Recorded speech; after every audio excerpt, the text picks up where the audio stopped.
Bruhim Abaim, sejam todos bem-vindos ao grupo de estudos Judaísmo para Todos da Cibra. Baruch Rabá, professor Kleber. Bendito és tu, Adonai, que ensina a tua Torá a teu povo Israel.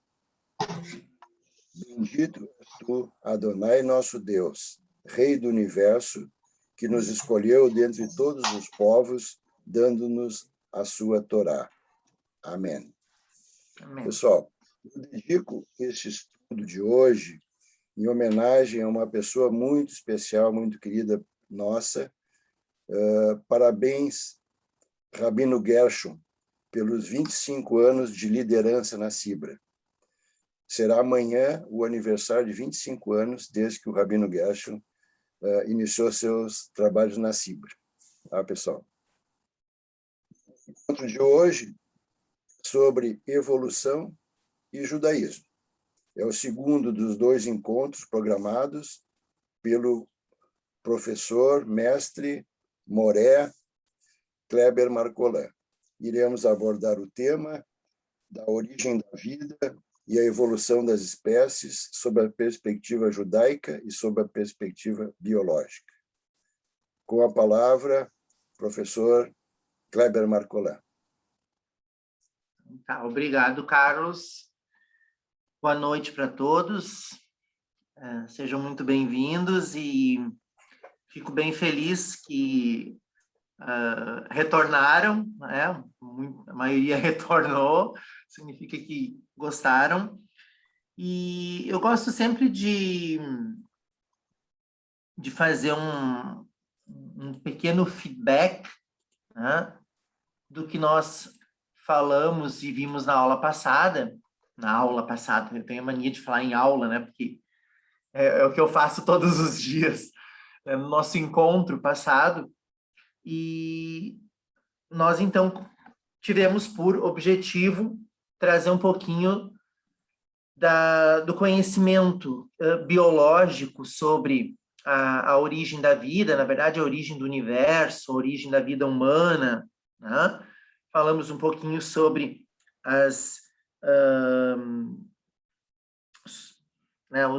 os achados arqueológicos, falamos um pouquinho sobre a teoria de Darwin, a teoria da seleção das espécies, que é a teoria mais proeminente também das teorias evolucionistas que existem, né? Não existe apenas uma única teoria, isso é algo bem importante de sempre frisar, né? Charles Darwin foi o mais destacado de todos, foi o que, digamos assim, o pai da teoria da o pai do evolucionismo, enquanto uma ciência reconhecida, mas ele não é o único expoente, né, desse pensamento científico, né? Mas, sim, ele, através, né, dos seus achados, dos seus escritos, quando ele publica, então, né, a seleção das espécies e a origem da vida, né, ele dá início, né, a uma mudança radical no pensamento humano, né, em relação à origem, né, do universo, a origem da Terra, principalmente, e a origem da espécie humana. Tá? E eu comentei um pouquinho sobre a perspectiva judaica. Eu só comecei a falar um pouquinho sobre a perspectiva da religião judaica, de que, inicialmente, né, se a gente pegar como referência a Torá e os escritos da Tanakh, né, eles trazem para nós, inicialmente, quando a gente olha numa visão literalista da coisa, eles trazem que o universo em si, toda a existência e a espécie humana foram criados em um tempo um pouco mais curto do que prevê a teoria da evolução, né? E que, teoricamente, isso poderia nos levar a um conflito. Né? Quando a gente analisa os escritos religiosos, né, e analisa a ciência. Então, algo que não essencialmente por judeus, mas por todas as as religiões derivadas, né, cristianismo e posteriormente islamismo, derivados do judaísmo, acabaram levantando, colocando a Bíblia, né, a Bíblia hebraica, a Tanar, como uma oposição à ciência. E, efetivamente, até como Moreta Lema genialmente colocou, né, nós temos vários judeus expoentes na ciência, né, dentro do povo de Israel, nós temos muitos e muitos representantes da ciência, né, que trazem uma contribuição muito grande para a gente entender que necessariamente a nossa fé, né, a nossa religião, ela não é um contraponto da ciência. Então, efetivamente, o judaísmo, como é que o judaísmo vê a teoria da seleção natural e da origem das espécies? Como é que o judaísmo encara a questão do darwinismo, né? Então, hoje a gente vai dar um foco maior na questão judaica. E eu até comentei com o Carlos, né? Eu consegui um vídeo de um professor, ele é historiador, ele não é cientista das ciências biológicas, mas ele traz um apanhado um pouco científico e um pouco histórico-religioso, tá? Bem interessante sobre essa visão do judaísmo em relação à evolução. Tá? Ele não é um historiador judeu, tá? Deixando bem claro, tá? Embora pelo sobrenome, pela questão, né, familiar, talvez ele tenha alguma ascendência judaica, né? Mas em si, pelo que eu conheço da biografia dele, ele não é. Mas ele tem um canal no YouTube voltado essencialmente para estudos, né, de religião, né, voltada para isso, que é o professor Jonathan Mathies. Né? Não sei se vocês já ouviram falar, se não ouviram, de repente é bem interessante acessar até o canal dele. Não estou fazendo propaganda, mas eu gosto, ele tem bastante informação. E ele fez esse vídeo falando sobre isso, né? Darwin, fósseis e fé. A visão do judaísmo sobre a teoria da evolução. E é exatamente, então, isso que eu vou passar nesse momento. Deixa eu colocar aqui. E depois, no final, eu vou fazer um apanhado, então, sobre um resumo, né, do que ele falou. Vamos discutir um pouco sobre isso. E eu vou trazer um pouquinho de informação também sobre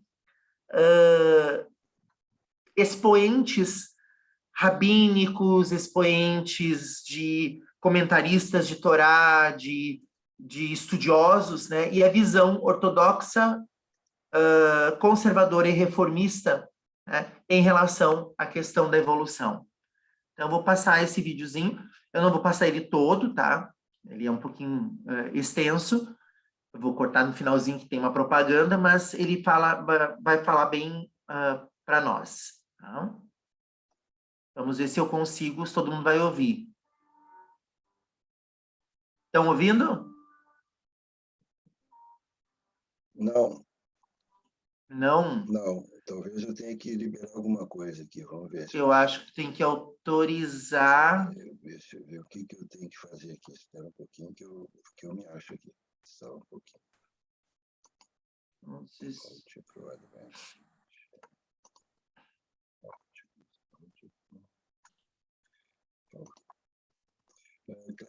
o vídeo aí para eu acessar os comandos aqui, que não aparece se não tem vídeo.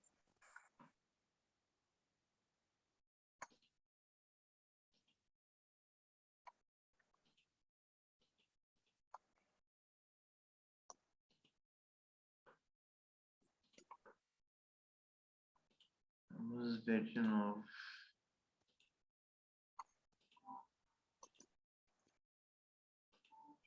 Estão ouvindo agora?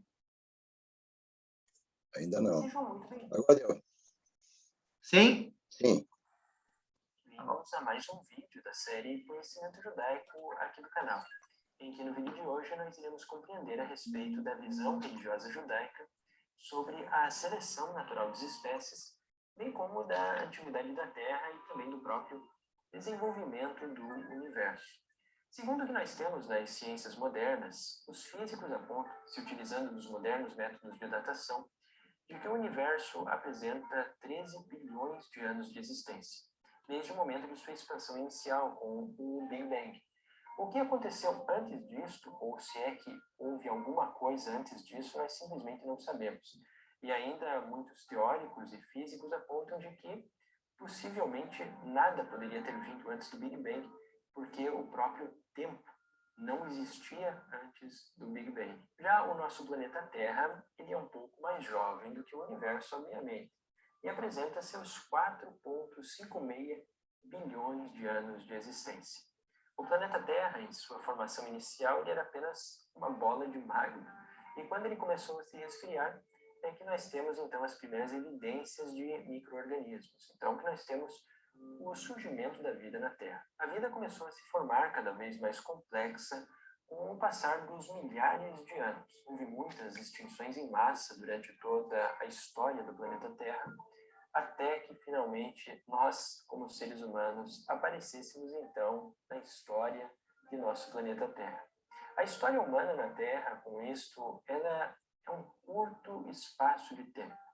Os seres humanos surgiram com a capacidade cognitiva que nós temos nos dias de hoje, cerca de há mais ou menos 300 mil anos de existência.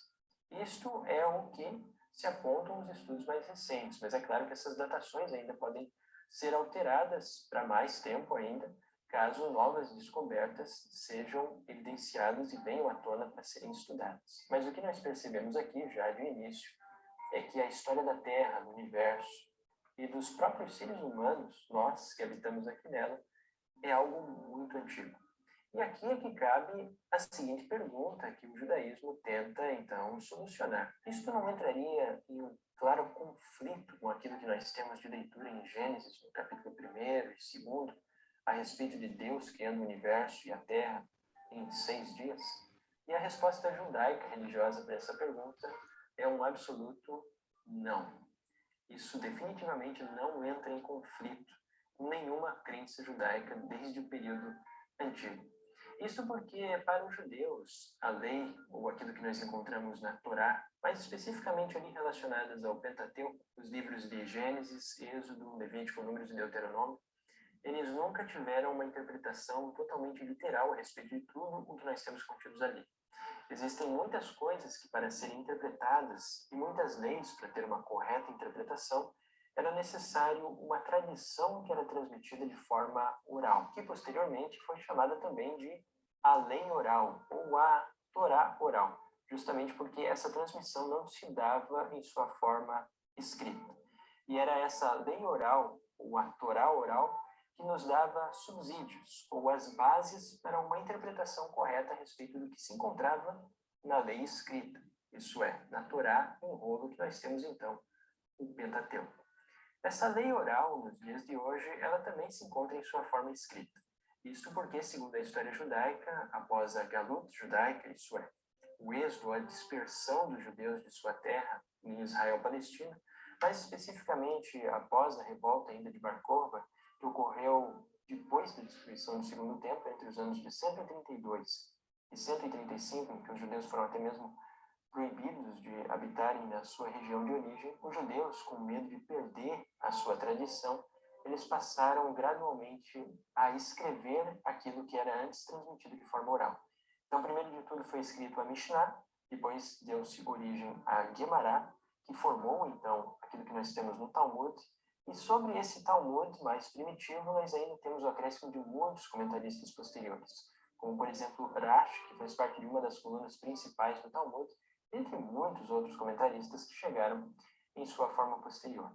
Então, a tradição oral judaica, que hoje se dá de forma escrita também através do Talmud, é o que nos dá uma orientação judaica sobre como se interpreta de forma judaica aquilo que se encontra também em Gênesis, no capítulo 1, bem como em toda a gama de questão de leis que nós temos dentro do Pentateuco. Citando ainda antes alguns exemplos de interpretações diferentes daquilo que nós temos de uma forma escrita, que é a questão da lei de Talião, de olho por olho e dente por dente. Isto, obviamente, que não deveria ser interpretado de uma forma em que alguém arranca o olho da pessoa e a outra tem o direito de arrancar o olho também. Mas sim, era interpretado em sua forma oral como sendo algo que deveria ser pago a compensação por aquele olho. Um outro exemplo também que é bastante conhecido sobre a questão de lei oral dentro do judaísmo. Quando nós temos uma pequena passagem que se encontra na Torá sobre escreverás nos umbrais da sua casa e nas suas portas, isto segundo aquilo que nós temos apenas em tradição escrita, obviamente não saberia-se como cumprir exatamente o que escrever nos umbrais de suas portas e de suas casas. Mas é a tradição oral que vem no esclarecimento dessa lei, justamente a respeito da mezuzá, entre muitos e muitos outros exemplos que poderiam aqui ser utilizados. A gama de tradição oral e o Talmud é um compêndio absolutamente enciclopédico dentro do judaísmo.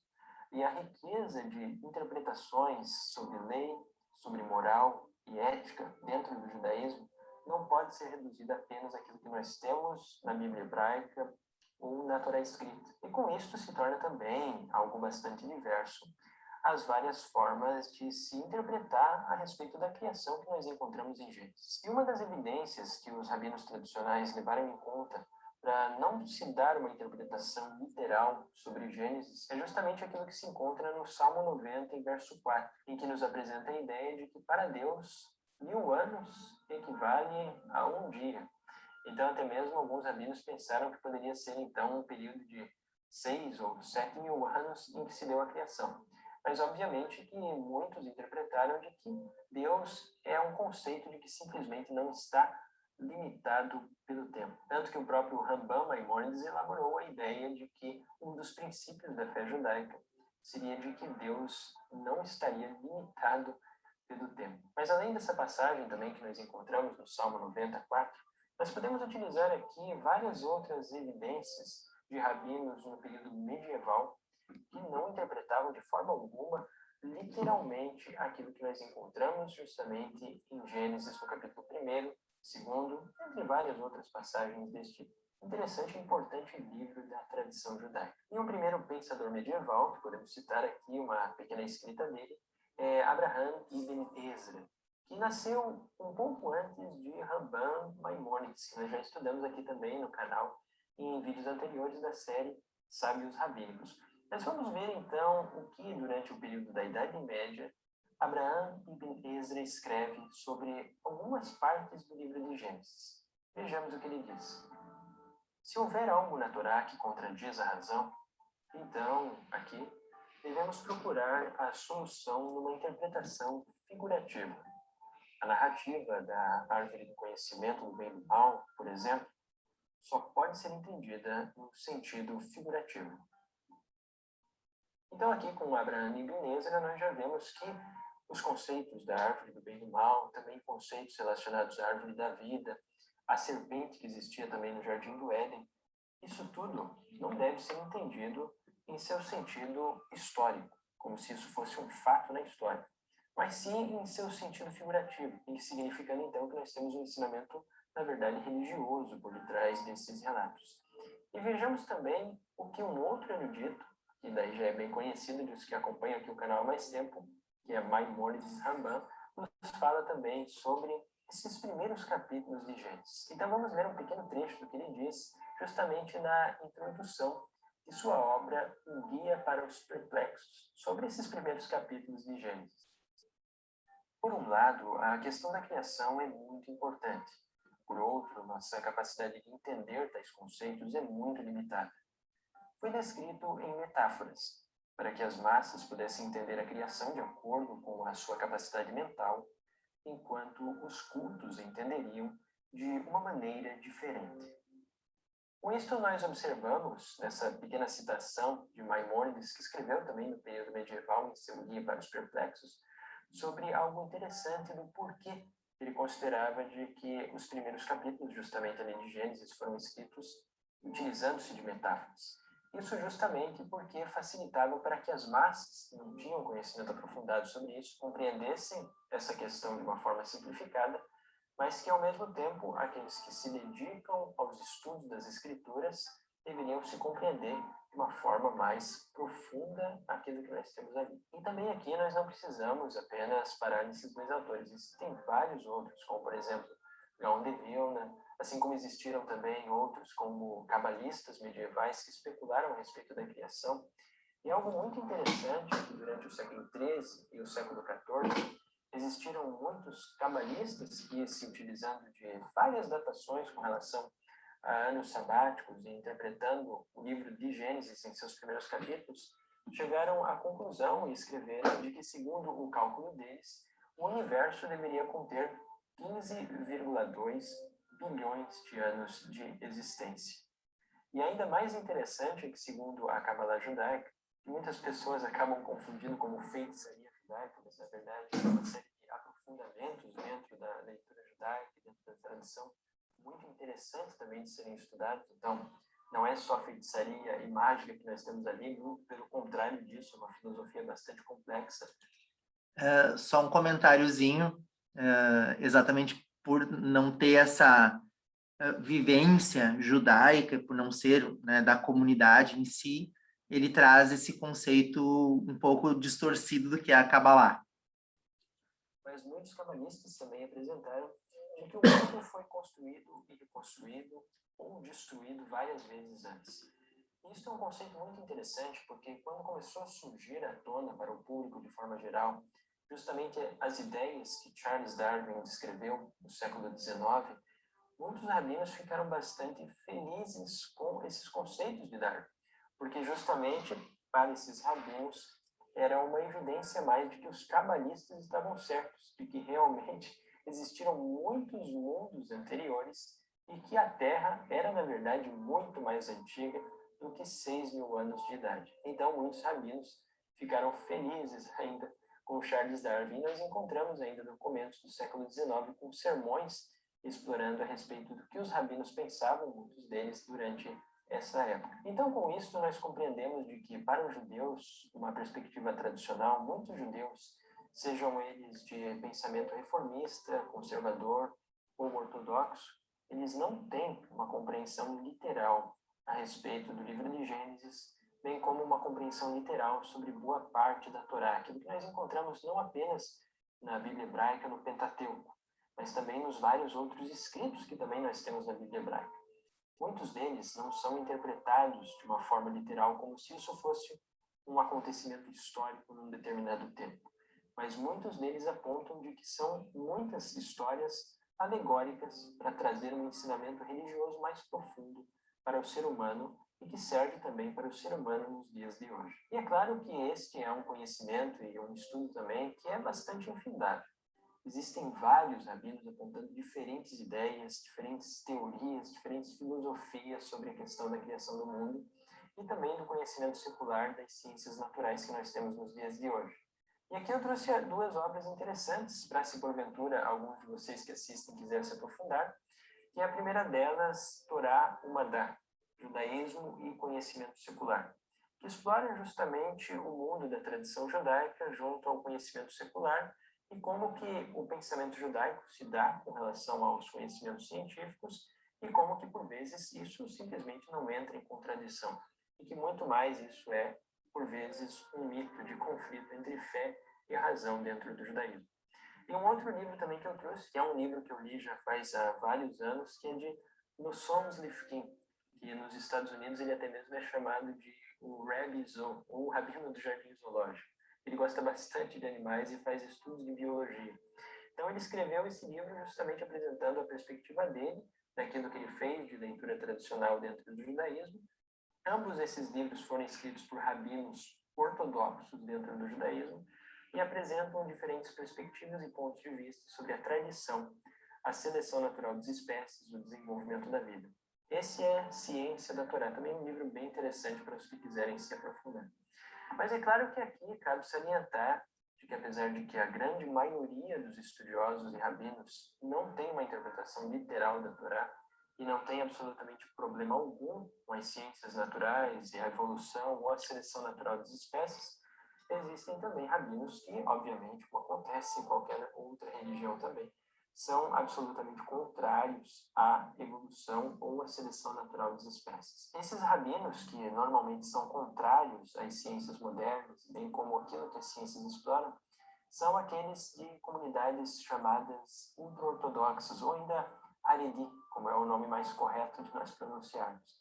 E também muitas dessas comunidades são comunidades racídicas, que elas rejeitam estes conceitos. E nós conseguimos observar bem e ter uma distinção entre um judeu racídico ou Haredi de outros judeus religiosos dentro da comunidade judaica como um todo, porque eles são mais característicos devido ao seu uniforme religioso judaico, que eles se vestem sempre de preto e branco. Se vestem de uma camisa branca, um paletó. Geralmente esses rabinos têm barbas longas e um chapéu preto em suas cabeças. Mas aqui cabe salientar de que o fato desses judeus se vestirem assim não significa de forma alguma que eles são mais religiosos do que outros judeus. Tanto é que muitos rabinos ortodoxos consideram essa ideia absolutamente um erro que se espalhou, de certa forma, na população que não tem um conhecimento mais aprofundado sobre as diversas linhas de pensamento judaico. O hassidismo e seus diversos movimentos, bem como o movimento Haredi, também seus diversos movimentos, eles, na verdade, são uma linha de pensamento mais fechada dentro do judaísmo. Isso significa que eles mantêm-se bastante isolados de tudo aquilo que vem do conhecimento secular ou também dos desenvolvimentos modernos. Por exemplo, muitas dessas comunidades da Haredi, elas simplesmente não têm nenhum televisor dentro de casa. Eles não se dedicam a estudar qualquer outra das ciências humanas, a não ser aquilo que está de acordo com a sua tradição. Basicamente, eles se dedicam a sua vida a estudar apenas a Torá e também a estudar sobre o Talmud, as tradições orais. E, enquanto isso, fica bem secundária a questão de outros estudos.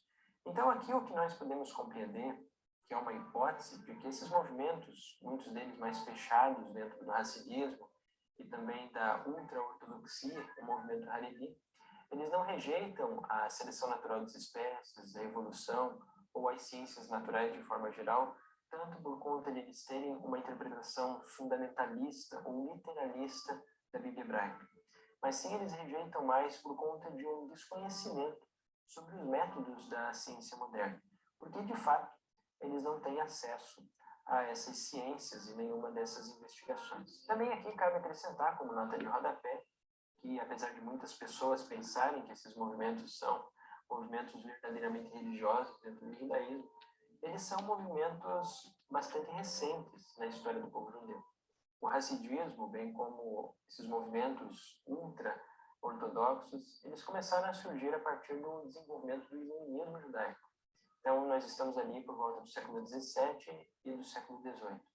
E o conceito filosófico que eles têm é que devem se isolar do ambiente da sociedade em geral para que não percam a sua fé.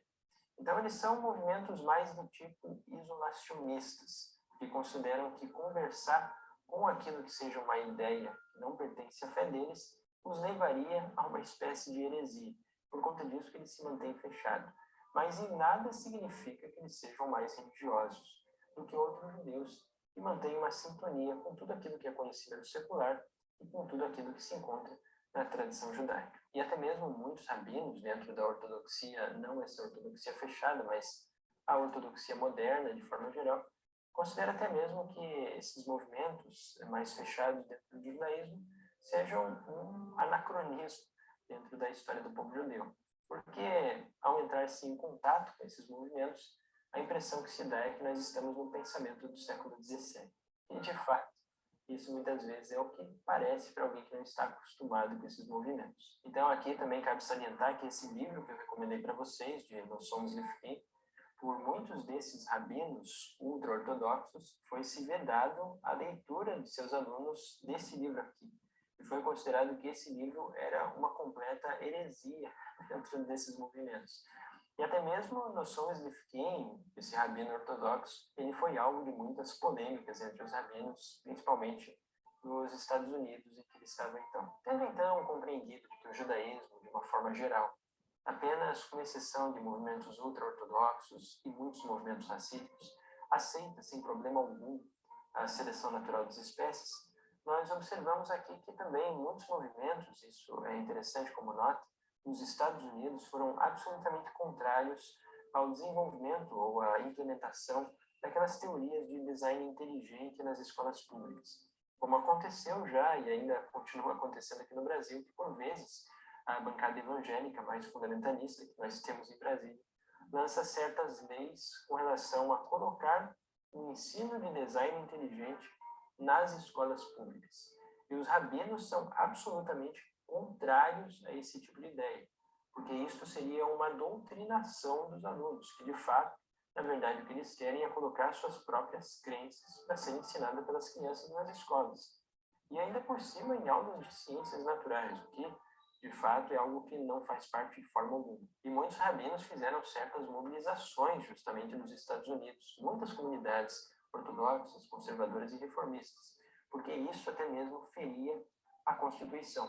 O design inteligente fere justamente a Constituição de que deve haver uma divisão entre igreja e Estado. E o design inteligente nada mais é do que um conceito religioso ou uma tentativa de converter certas crianças a aceitar uma fé fundamentalista. E também aqui cabe acrescentar que esse movimento fundamentalista de design inteligente, ou de pessoas que muitas vezes acabam defendendo essa ideia, é algo que muitas vezes se mostra como danoso para muitas das religiões que defendem esse tipo de ideia. Porque para aqueles que estão acostumados com a investigação científica sobre a atividade da Terra, bem como o desenvolvimento das espécies, dos seres vivos e da vida de forma geral, a religião acaba sendo facilmente ridicularizada. E por conta disso, muitos que acabam defendendo essa leitura literal da Bíblia acabam prejudicando a si mesmos e a própria fé que tanto defendem. Por fim, também é importante salientar que existem certos aspectos da seleção natural das espécies, bem como o desenvolvimento da vida na Terra, que muitas vezes é apresentado como entrando em conflito com certos conceitos religiosos. Isto porque a seleção natural nos apresenta o desenvolvimento da vida como um processo simplesmente natural, que não existiria necessidade de nenhuma força externa conduzindo essa forma de desenvolvimento da vida na Terra, seja ela de uma forma mais básica para uma mais complexa, até o surgimento do próprio ser humano na Terra. E também um outro conflito que por vezes se apresenta é justamente porque o ser humano, na perspectiva da seleção natural, ele não é nem um pouco diferente de qualquer outro animal que nós temos. Apenas a sua única diferença é a capacidade cognitiva. Mas fora isso, nós temos um ancestral em comum com todos os outros primatas. Também aqui cabe salientar de que a seleção natural não apresenta que o homem veio do macaco. A questão é pior. Os macacos e os seres humanos têm um descendente em comum há milhares de anos atrás. Então isso Ascendente. não implica que eles pararam de evoluir e nós continuamos evoluindo, mas sim foram processos de seleção natural e processos de evolução da espécie de formas distintas que aconteceram até que nós subdividimos em várias espécies de primatas. E nós também somos, então, 98% macacos também. E também o desenvolvimento da moral dentro do ser humano. Seria um processo também natural, justamente porque era importante na antiguidade que os seres humanos colaborassem mutuamente para o desenvolvimento e o progresso da nossa espécie, Homo sapiens. Então, tudo isso seria, na verdade, um processo absolutamente natural, de que qualquer manipulação externa por alguma divindade seria algo totalmente irrelevante para o surgimento da vida na Terra. E a resposta judaica a respeito disso é que, de forma alguma, isto entraria em conflito. É claro que existem muitos rabinos que apontam de que a seleção natural, se houvesse acontecido, deveria ser guiada por uma divindade. Mas as evidências que nós encontramos na ciência moderna não apresentam nenhuma evidência de que houve um guia de alguma divindade, um guia externo, para conduzir a seleção natural. E por conta disso, muitos rabinos apenas acrescentam uma certa concepção filosófica em todo o desenvolvimento da vida na Terra. Para muitos rabinos e judeus religiosos e praticantes, a única diferença é de que, na verdade, a vida foi gerada pela vontade divina, não importando qual foi a forma que se conduziu esses processos evolutivos na vida da Terra.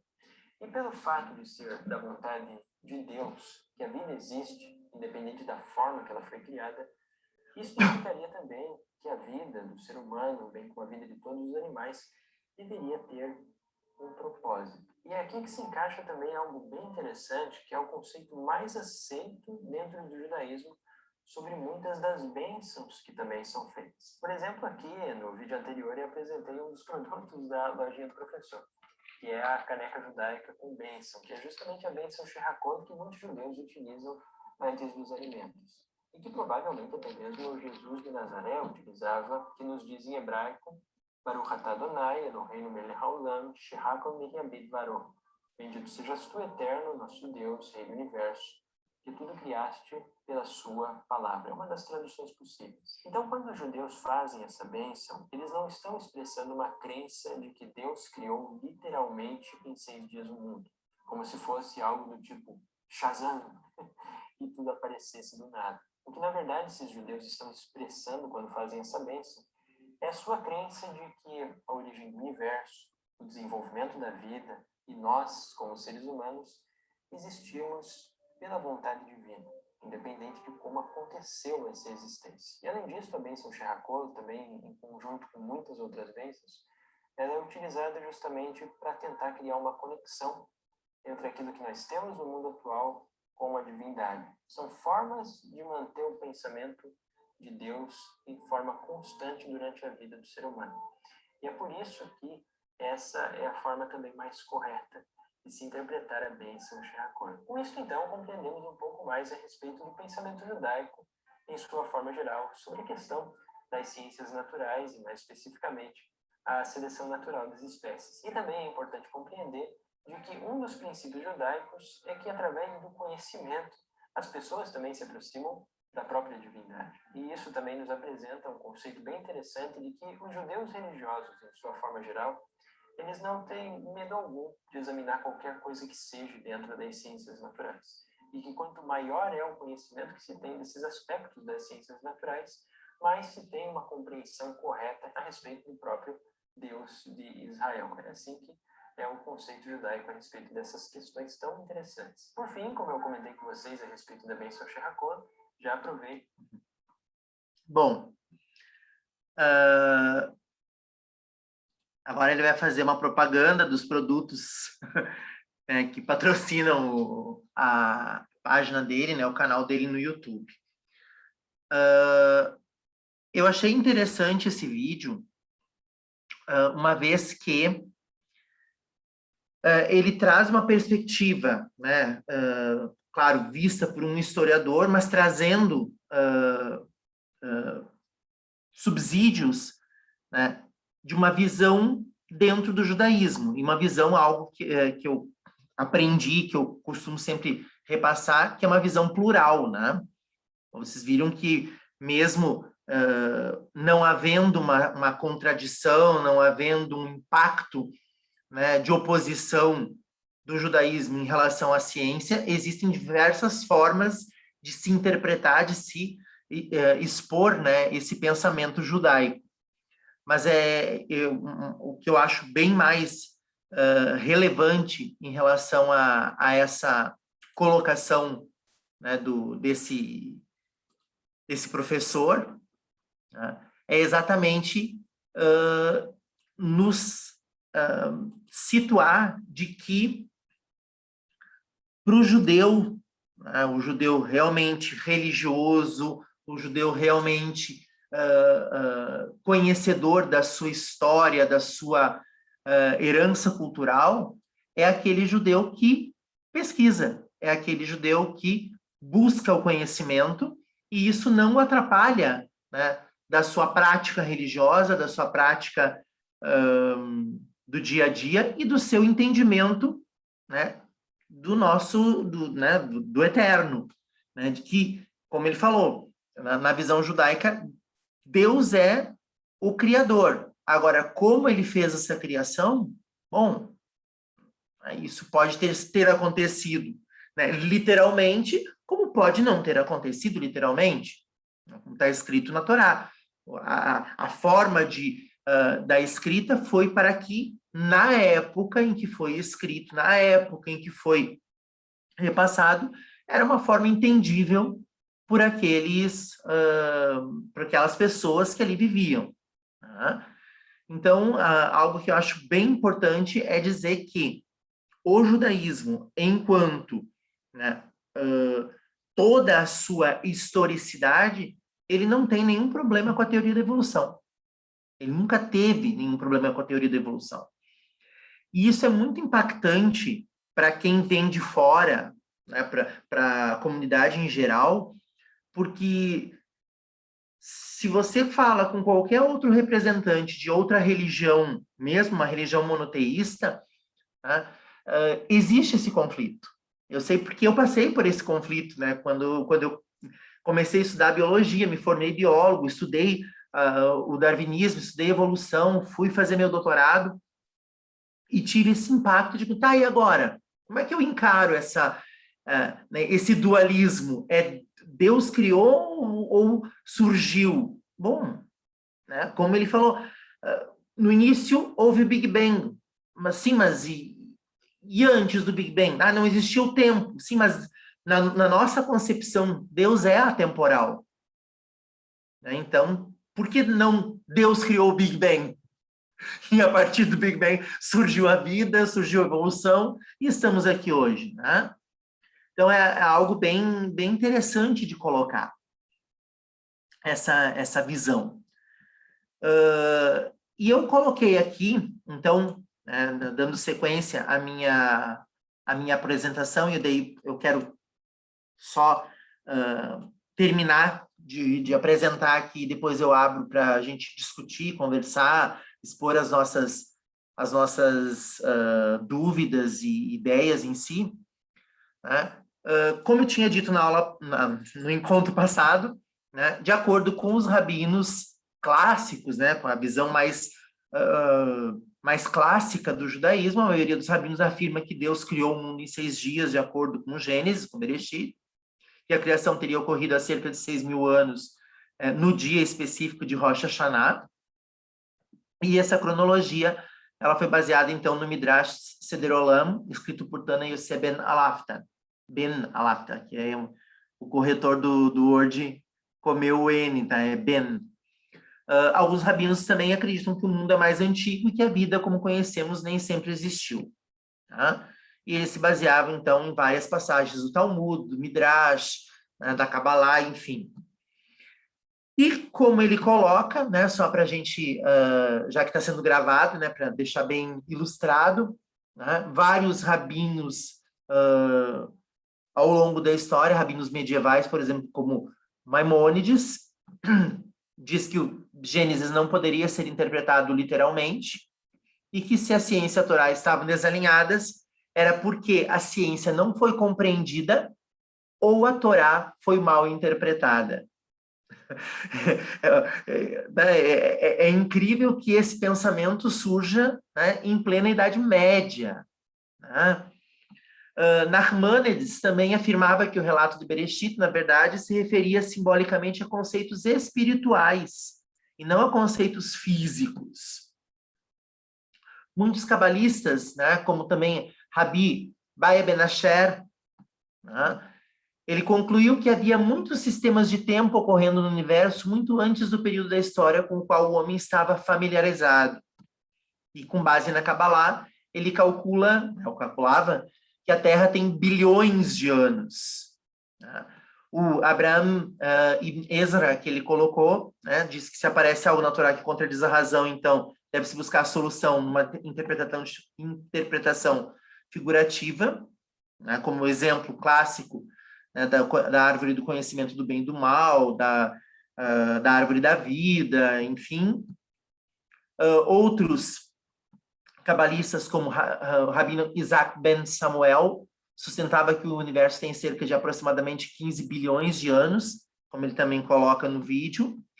O rabino Israel Lipschitz, perdoe minha pronúncia, não sei muito alemão, ele escreve que os textos cabalísticos ensinam que o mundo passou por muitos ciclos de história, cada um durando, né, por dezenas de milhares de anos, e relaciona esses ensinamentos à descoberta sobre geologia, né, de geólogos europeus, americanos e asiáticos, e a descoberta de paleontólogos. Rabino Naftali Zvi Yehuda Berlin, o Netzvi, propôs que os antigos fósseis de dinossauros eram os restos mortais de seres que surgiram nos mundos anteriores, descritos em alguns textos cabalísticos, que era a mesma opinião do rabino Aryeh Kaplan, né? Mas já nosso conterrâneo,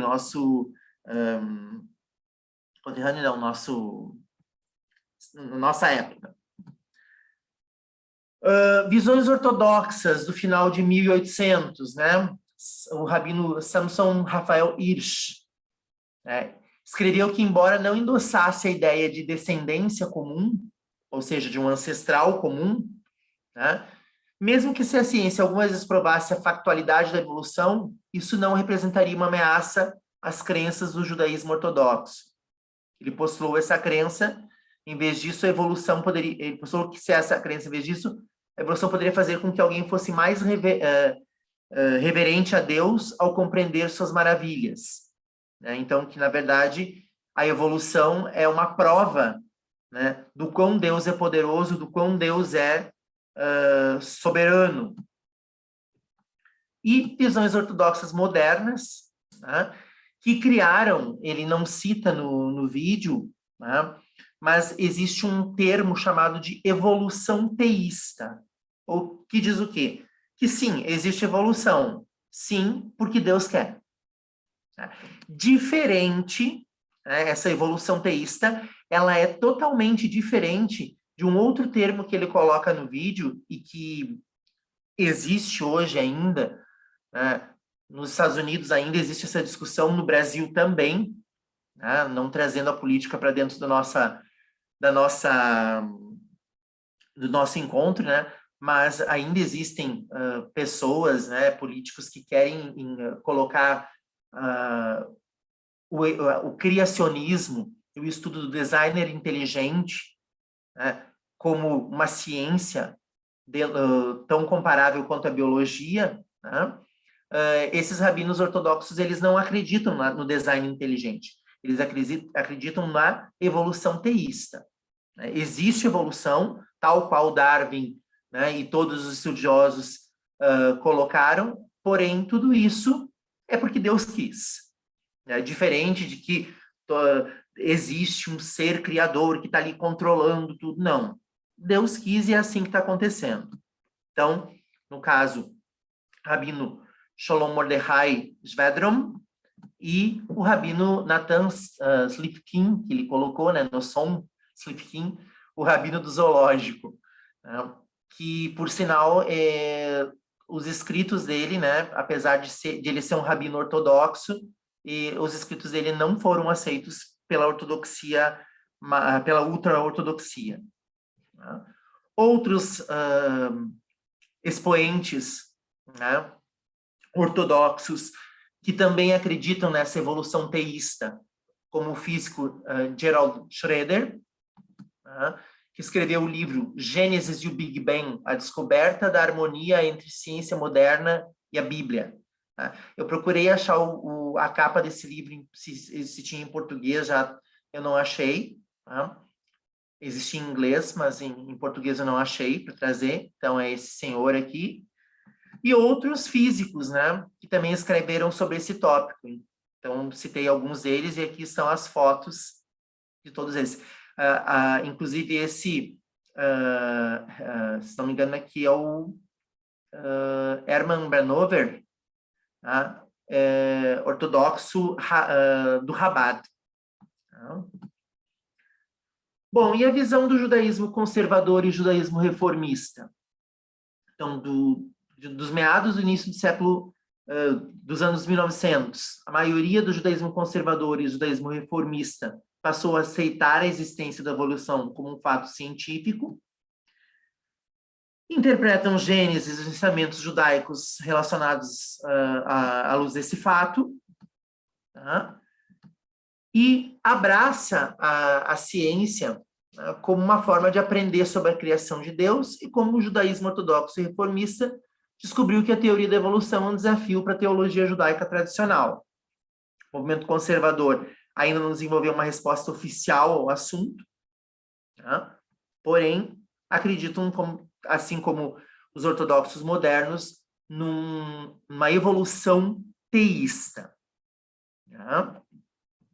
E a maioria rejeita o termo designer inteligente. Então, temos como exemplo aqui o professor Ismar Shrosh, que é o chanceler do Seminário Teológico Judaico da América, que diz que a história da criação da Torá não pretende ser um tratado científico, né, digno de igual tempo com a teoria da evolução de Darwin no currículo das nossas escolas públicas, que as notas que atinge a sua narrativa esparsa e majestosa nos oferece uma orientação para toda a cosmovisão religiosa da Torá e sistema de valores, e que a criação é abordada primeiro não porque o assunto tenha prioridade cronológica, mas para fundamentar as crenças religiosas básicas na própria natureza das coisas. Ou seja, que seria um ensinamento moral, ético, né, até mesmo da história da criação. O rabino David Fine, do Comitê de Lei e Padrões Judaicos do Movimento Conservador, expressa uma visão judaica conservadora sobre o assunto, dizendo que o judaísmo conservador sempre teve como premissa a aceitação total da investigação crítica e da ciência, e mais do que ser compatível com o judaísmo conservador, ele diz, né, que é uma mitzvah aprender sobre o mundo e como ele funciona da melhor maneira possível, já que é para nos maravilharmos com as obras das mãos de Deus. E não fazer isso é pecado. O rabino Michael Schwab escreve: uma das maneiras mais conhecidas pela qual nossa tradição foi capaz de sustentar tanto a teoria científica da evolução quanto o conceito de uma criação proposital foi lendo a história da criação no Gênesis num sentido mais alegórico. E um famoso comentário medieval proclama que os dias da criação, né, não podem ser vistos como dias literais de 24 horas. Até porque, deixa eu trazer esse acréscimo, se nós pararmos para pensar que os dias literais de 24 horas são baseados, né, no pôr do sol, né, de cada dia, lembrem que os astros foram criados depois a partir do terceiro dia, né? Então, quer dizer, não foram... O primeiro e o segundo dia já não poderia ter sido literal de 24 horas, porque não existia sol, nem lua, nem estrelas. Então, cada dia bíblico pode ter representado milhares ou até milhões de anos. Rabino Larry Troster afirma que a solução para resolver a tensão entre teologia clássica e ciência moderna pode ser encontrada na teologia do processo, como nos escritos de Han Jonas, e ele diz que Jonas é o único filósofo judeu que integrou totalmente a filosofia, a ciência, a teologia e a ética ambiental. Ele afirmou que os humanos têm um lugar especial na criação, manifestando, então, o conceito de que os humanos são criados à imagem de Deus, e é semelhante também a outro filósofo, né, Alfred North Whitehead, que acreditava que Deus não é estático, mas dinâmico, em um processo contínuo de transformação à medida que o universo evolui. E, trazendo mais, né, puxando a brasa para o nosso assado, o judaísmo reformista, né, desde o início do século XIX, busca conciliar religião com o pensamento científico contemporâneo, e a gente tem vários expoentes para isso, como o professor Isaac Meyer Weiss, fundador do American Reformed Judaism, e rabinos reformistas que foram simpáticos, né, com a concepção darwiniana, né, como Kaufmann Kohler, Emil Hirsch e Joseph Krauskopf. O Hirsch escreveu: em notas mais claras do que nunca foram entoadas pela língua humana, a filosofia da evolução confirma a verdade essencial do insistente protesto e proclamação do judaísmo de que Deus é um. Essa teoria lê unidade em tudo que é e foi. Estrelas, pedras, planetas, sexos, né? Sol, grama, pedra, rio, folha e líquen são fiados do mesmo fio. Aqui é seixos mesmo. E ele também escreveu que, assim, o universo é uma alma, uma soletrada grande. Se em toda forma visível uma energia se manifesta, e em toda forma material uma substância é aparente, a conclusão é ainda mais garantida, pois considera esse mundo essencialmente único da vida como o pensamento de uma mente diretiva criativa, abrangente e subjacente. Ele acredita ser justificado de que o judaísmo corretamente aprendido postula Deus não, como muitas vezes se diz que o faz, como um ser absolutamente transcendental. E aqui eu trouxe, então, para quem quiser, a capa dos 2 livros que ele citou, que são muito bons mesmo, eu tenho os 2, já li. Né? Esse aqui é publicado pela editora Sefer, é fácil obtenção. Esse aqui eu comprei num sebo, aqui em Porto Alegre. Tá? Não sei se tem uma edição mais nova dele.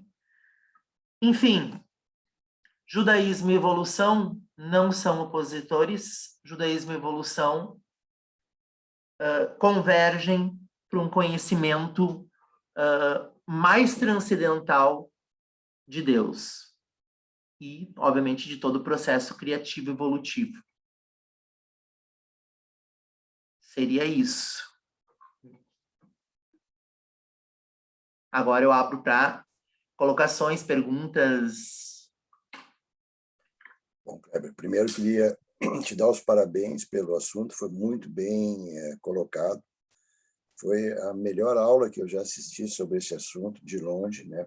Nunca assisti uma aula tão boa sobre esse assunto, e tenho certeza que foi uma aula criada com todo carinho especial para nós. Kleber, parabéns, então. Deixo a palavra para a Berta.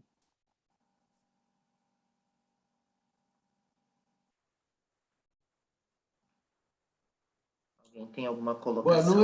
Boa noite a todos. Boa noite, Talento. Esse termo criacionismo não foi criado pelos judeus.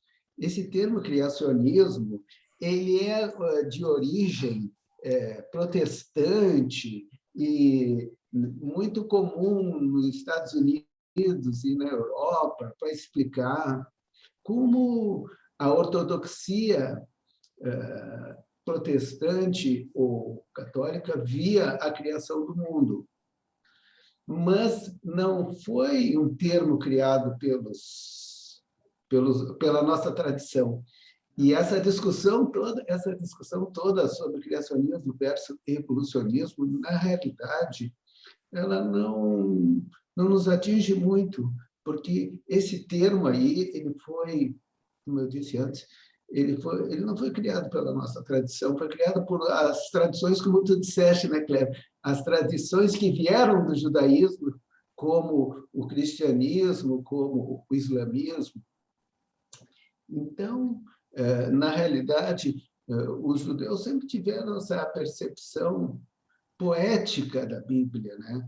E ética, poética e ética da Bíblia, e sempre abriram os textos para discussão e para diferentes interpretações. É claro que esse tema é um tema maravilhoso, né, que a gente poderia conversar muito, mas sobre Bereshit, sobre Gênesis, eu acho um livro extraordinário, eu acho um livro poético que, de uma certa forma, sintetiza toda a criação, né? De uma forma poética. Cada dia realmente são bilhões de anos, são 2 bilhões de anos, né? Se a gente diz que o universo tem 14 bilhões de anos, cada dia tem 2 bilhões de anos. Foi a evolução do universo foi acontecendo. E uma coisa muito legal que convergiu a ciência com a religião em geral foi que, em 1930, eles descobriram que o universo estava em expansão, né? Em 1998, eles descobriram que essa expansão era acelerada. Então, toda essa discussão ela é muito recente. E se a gente também interpretar a física quântica como uma coisa muito recente, a física quântica também ela se aproxima muito do judaísmo, porque tudo começou numa explosão inicial, né? O Big Bang. Quer dizer, o que a ciência fala? A ciência fala no Big Bang. E se tu for olhar, porque se tudo está expandido, quer dizer, se a gente retrocede no tempo, tudo começou daquela explosão inicial de luz, que é o primeiro dia, né? Foi feita a luz. Veieor, veaiaor. E eu sou muito apaixonado por esse texto, e eu fiz, inclusive, eu documentei agora, tive a oportunidade, na pandemia, de fazer os 7 dias da criação através da yoga, através das posturas da yoga, e eu fui falando também, interpretando cada dia, interpretando o que aquilo significava através das posturas da yoga. Tanto é e que eu considero o Gênesis, aliás, não sou só eu, né? O Gênesis tem uma sabedoria infinita e que a gente deve reverenciar. Então, só para finalizar, quero te parabenizar por ter trazido esse tema tão maravilhoso para a nossa discussão, e é um tema também que a gente pode ficar discutindo horas e horas. E dizer que, só para finalizar, que o infinito, né, que o conceito de Deus, qual é o conceito de Deus no judaísmo? Que Deus é infinito, é invisível, e ele é tudo. Ele é tudo. Inclusive, nós somos parte de Deus, né? Nós somos partes de Deus. Então, nesse sentido, que a gente procura entender Deus como um ser místico. Tu quer coisa mais mística do que o infinito, invisível e criador de tudo, né? Então, eu acho que nesse sentido nós estamos assim, e o judaísmo sempre foi uma ponta de lança no conhecimento humano. É por isso, Thalema, que eu gosto muito da palavra metafísica. Tem pessoas que eu conheço pessoas assim, né, que são cientistas, que acham que metafísica é sinônimo de misticismo, não. A metafísica, ela transcende o que nós conhecemos como física. Ela é muito além, e ela é ciência, sim. Muitas vezes não explicável ainda, né? O que não impede que a gente busque, né, explicar. E isso que eu acho fantástico dentro do judaísmo, é que a gente não tem medo. Eu não tenho medo de estudar, eu não tenho medo de aprender, né, sobre evolução, porque isso não vai me abalar, não vai me desconectar de Deus. Muito pelo contrário. Quanto mais conhecimento eu adquiro, mais eu consigo perceber o quão Deus é metafísico. O quanto toda a criação dele, no sentido amplo, né? Criação aqui não do Shazam, como ele falou, mas da criação em si, né? É metafísica. Né? E só para fazer um comentário, eu conversei com o Carlos quando a gente estava definindo o porquê trazer, né, essa proposta de palestra, enfim, de estudo, porque uma das coisas que o Jonathan coloca no vídeo é que dentro do próprio judaísmo, apesar de durante toda a historicidade judaica, nunca ter havido essa contradição, nunca ter havido esse conflito, tá? Após a criação, né, do criacionismo, a criação das teorias que buscam embasar o criacionismo, surgiram movimentos judaicos que acabaram abraçando isso também. Né, que ele fala que são os ultra-ortodoxos, os Haredim, né, enfim, alguns racídicos também. E eu experimentei isso, eu comentei com o Carlos, na prática. Eu lembro de que, eu acho que foi em 2014, se eu não me engano foi em 2014, 2015, acho que foi 2014, teve uma palestra no Centro Israelita com um rabino ortodoxo, né, do Rabat, e ele era um expoente brasileiro, né, aquela coisa toda, tinha conversado com o Rebbe, né, e ele veio e começou a falar, muito bom, quando falava de judaísmo, tradição, né, Torá, ótimo. Dali a pouquinho ele me solta uma. Porque tem gente que acredita que o homem veio do macaco. Eu não vim do macaco, eu sou obra-prima de Deus e não sei o quê. Sabe? Uma coisa que tu vê que é desconhecimento. É desconhecimento. Sabe? Mas existe. E muitas vezes é esse tipo de manifestação que o público em geral acaba percebendo. E aí diz, o judeu, né, mais uma vez, né, o estigma, né, o judeu acredita nisso. Não, muito pelo contrário. A visão judaica é plural, a visão judaica é ampla. E a gente tem gente que é mais restrita, mas tem uma visão muito, muito ampla. Né? Dentro da religião. Claro que se a gente pegar, como tu citaste, inclusive na aula, no encontro passado, Einstein, né? Então a gente tem N cientistas judeus, mas dentro da própria religiosidade não existe um conflito quanto a isso. Nunca existiu. E esse é o objetivo, né, de responder a pergunta. Qual é a visão do judaísmo sobre evolução? Bom, existe. Deus definiu que vai haver evolução. Ponto.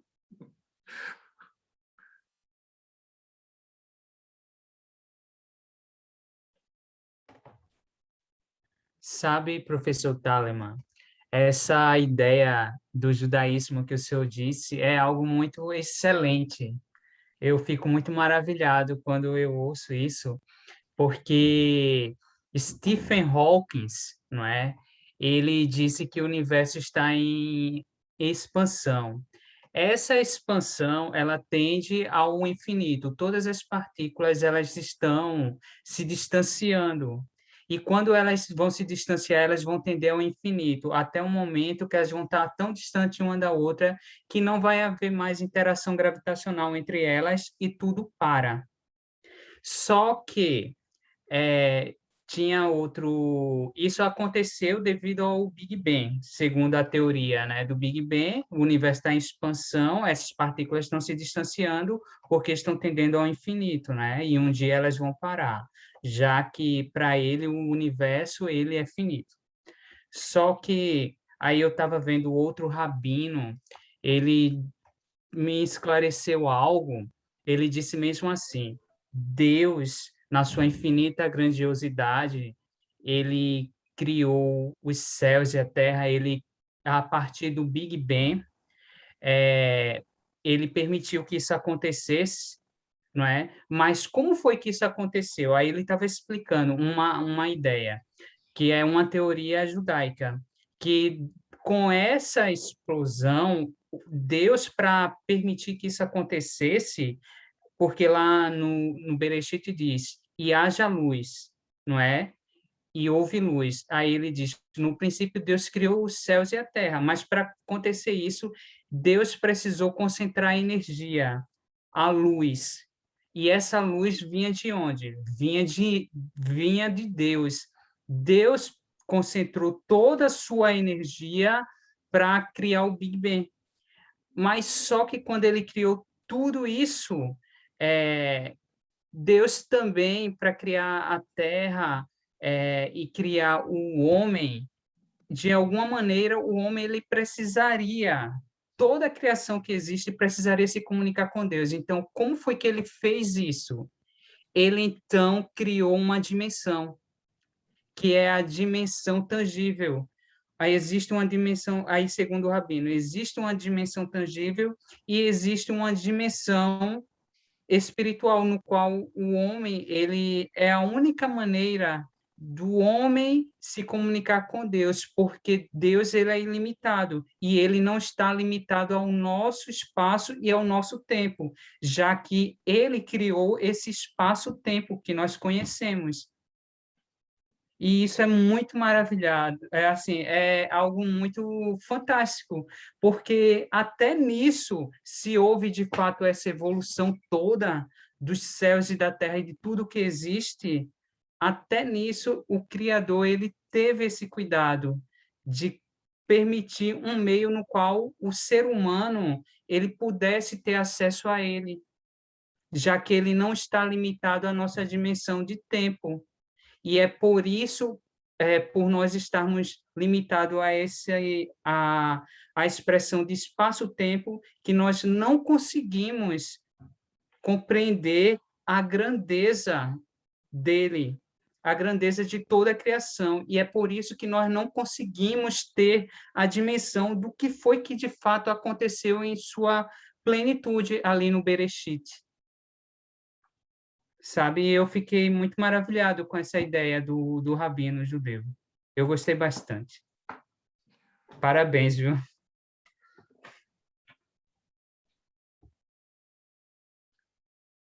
Na verdade, isso é exatamente o conceito da metafísica. É bem isso. Esse é o conceito da metafísica. E algo bem importante, né, nós não compreendemos. E, na prática, né, talvez seja um dos anseios da espécie humana, né, saber de onde eu vim, né, mas o mais importante, né, é saber que a evolução ela vale para tudo, inclusive para a nossa moral, para a nossa ética, né? Então, a gente está evoluindo ainda. A evolução ela não parou e a gente está se aperfeiçoando. E a tendência é aperfeiçoar cada vez mais. Né? Então, acho que como ocorreu, cabe a Deus, né?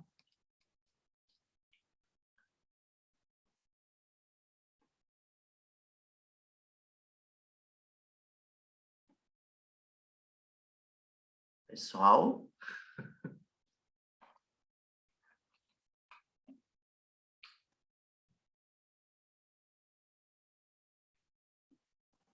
ninguém mais quer se manifestar?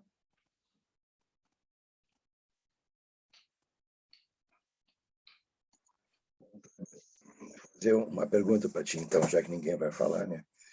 Então, assim, ó, a gente viu toda a parte científica e viu toda a parte figurativa, né? Então, dentro do Pardês, para mim, a pior interpretação é a literal, é o Peshat, de longe. Tá? A gente não precisa chegar no Sod, que é a interpretação mística, para a gente entender a ciência, né? O intermediário, que é o ideal.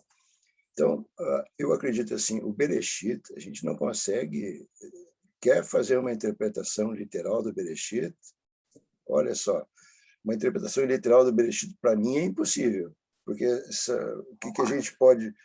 A gente consegue, pela interpretação figurativa, a gente consegue entender e ter insights e ter evolução muito mais que a literal. O que diz a literal para nós sobre o Bereshit? Olha, pouquíssima coisa. E tem gente que jura que aquilo é a história do universo. Eu acho engraçado, Carlos, uma colocação que já me fizeram quando eu estava discutindo com pessoas que têm uma visão um pouco mais restrita, né? Que me acusaram de ter né, ser um descrente por não acreditar na literalidade do Bereshit, de ser uma pessoa sem fé, né? Quase me acusaram de ser ateu. Só não me acusaram de ser ateu porque eu disse que eu acreditava em Deus. Tá? Mas aí falaram, não, porque tu imagina... Aí eu digo assim, tá, então só um pouquinho. Você diz que eu sou descrente, que eu não tenho fé, porque eu não acredito na literalidade do que está escrito no Bereshit. Bom, em Bereshit fala, né, do pecado de Adão e Eva. E fala de uma cobra que conversa, que fala com Eva. Né? Então, quer dizer, você tem fé o suficiente para acreditar que uma serpente fala, mas você não consegue extrapolar esse teu pensamento de fé que Deus pode ter criado o Big Bang e feito o universo surgir através de uma explosão quântica. Quer dizer, quem é que não está tendo fé aqui? Eu tenho fé em Deus. Eu tenho fé. Por isso que eu acredito nisso tudo. Eu acredito nessa maravilha, né, do universo em expansão. E aí a pessoa ficou, não, porque tem que ter fé no que está escrito. Eu digo assim, mas nem tudo está escrito. Isso eu lembro até puxando um pouquinho para o nosso curso, eu lembro do curso Shorashim, né? Está escrito na Torá que a gente não deve fazer trabalhos no Shabat. O que é trabalho? Não está escrito na Torá. Agora o Talmud nos responde. Né? Eu vou interpretar.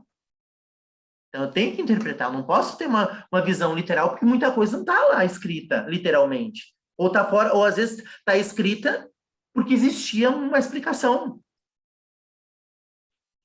E eu não tenho essa explicação, quer dizer, não tinha essa explicação antes do Talmud ser escrito. E mesmo assim, né, algo também que a gente aprendeu, que o Talmud, apesar de ser, sim, um referencial, ele não é o final da interpretação. Tá? A gente tem centenas, e continua tendo ainda hoje centenas, de responsas rabínicas. Para muitas coisas que não são literais. Sim, a gente estava falando em evolução. A maior tradição do judaísmo é a evolução. Exatamente. Esse é o negócio. A gente vê, por exemplo, Allahá. Vou pedir ajuda até para o professor Talema se eu estiver errado. Allahá, Talema, não tem a mesma a raiz de oler, que é ani oler, eu caminho. Né? Allahá não é para ficar parada, ela é para evoluir. Ela já desde o início, ela teve o nome de Allahá para evoluir. É isso, professor Talema? Então, a evolução em tudo, ela ocorre. Errado, para mim, não digo ter errado, eu respeito perfeitamente, né, pessoas que não olham para a ciência e só olham para o Talmud e outras coisas, respeito, só que como o Jonathan falou no filme, aquelas pessoas não querem se abrir a mente porque pode perder a fé. Então, se a gente abre a mente e não perde a fé, quem é que tem melhor fé? Exatamente. Exatamente. Sim. Uma coisa que me perguntaram, trazendo a minha experiência, né? O que me atraiu no judaísmo? O porquê que eu me converti ao judaísmo? Por que eu resolvi me tornar um judeu? Eu não tinha nenhuma ambição de fazer aliá, eu não tinha nenhuma ambição de casar, não era nada dos motivos clássicos. É porque eu encontrei no judaísmo algo que eu não encontrei em religião nenhuma. O judaísmo é uma religião em evolução. Em constante evolução. É uma das principais porque esse é o palavras do objetivo. judaísmo. Evoluir o ser humano, tornar-nos melhor, tornar o mundo melhor. Fala, Denis. Denis. Olá, boa noite a todos e a todas. É uma alegria estar com vocês aqui novamente. Semana passada, infelizmente, não pude estar, porque eu estava numa banca, aqui no Instituto Humanista do Santa Maria, né, no Rio Grande do Sul. Infelizmente, perdi a aula. Peço desculpa, Kleber, professor Kleber, gostaria de agradecer imensamente.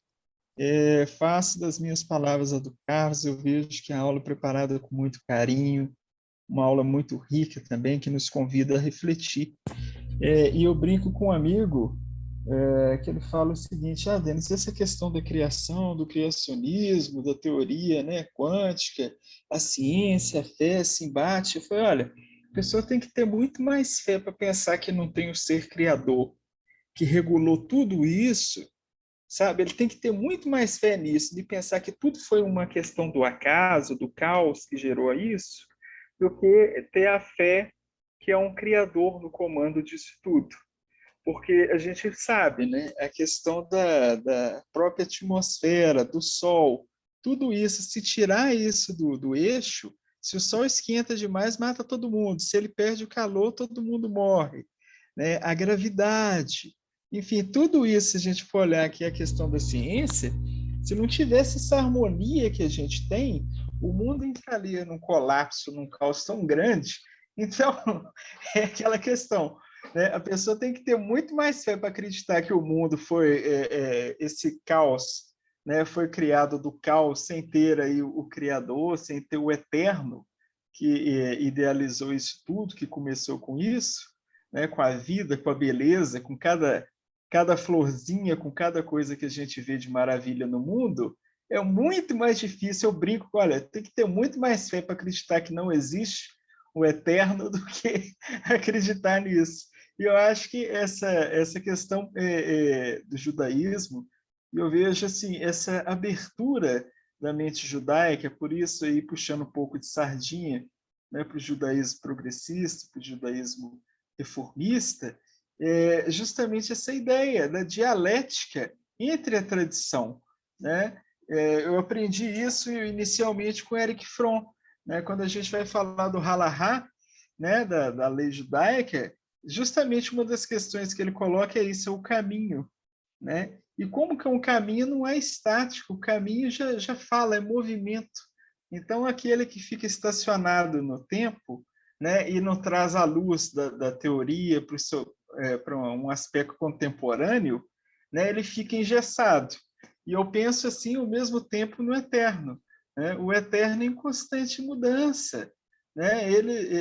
Uma das características até dos rabinos, né, é que ele não devia ter o nome, porque ele vem da essência do ser. Né? O termo do eterno vem disso, né? Do ser. Então, alguns rabinos falam isso. Quando o Moisés falou, né, que nome então eu devo falar, né, que o Senhor me manda, qual é o nome?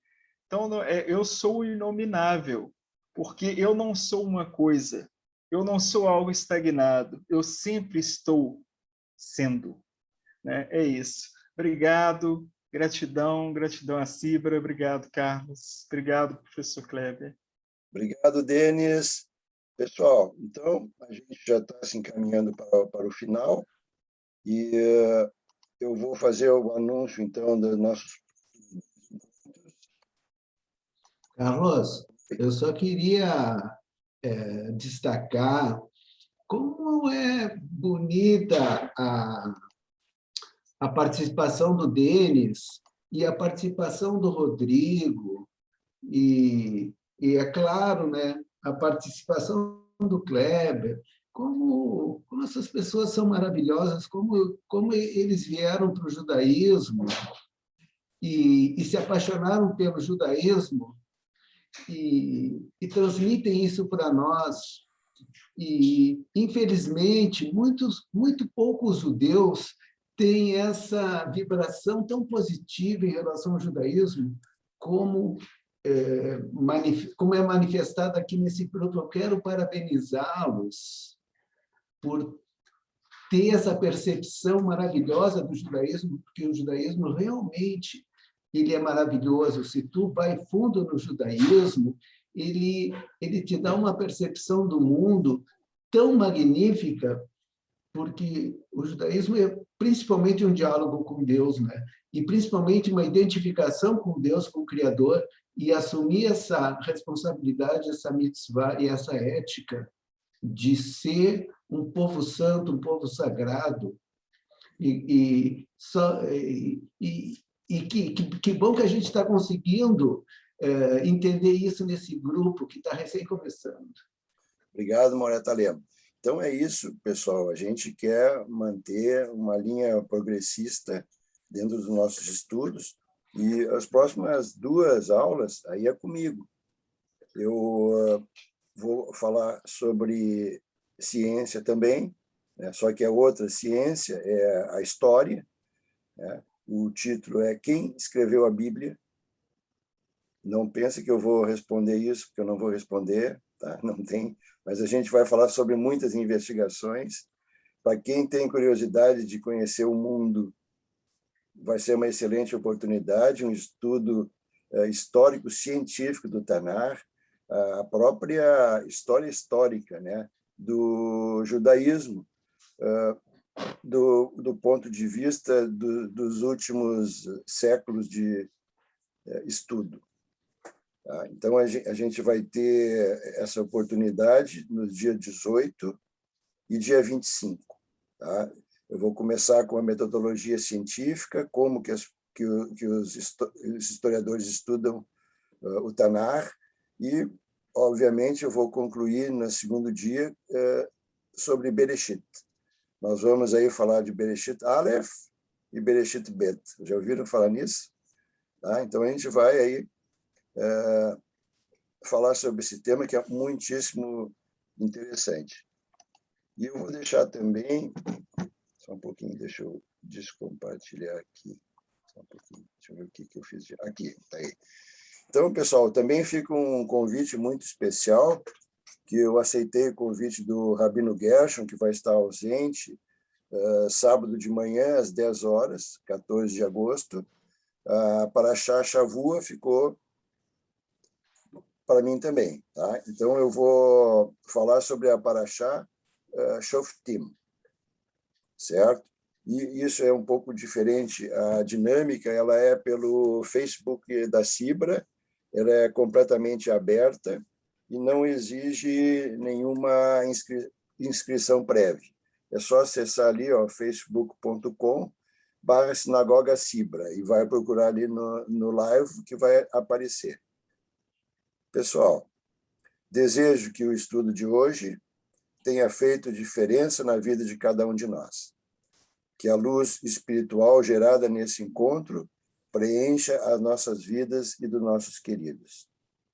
Agradecemos ao nosso Deus e a Deus dos nossos patriarcas e matriarcas por ter nos preparado para colocarmos em prática o que foi bom de tudo que aprendemos.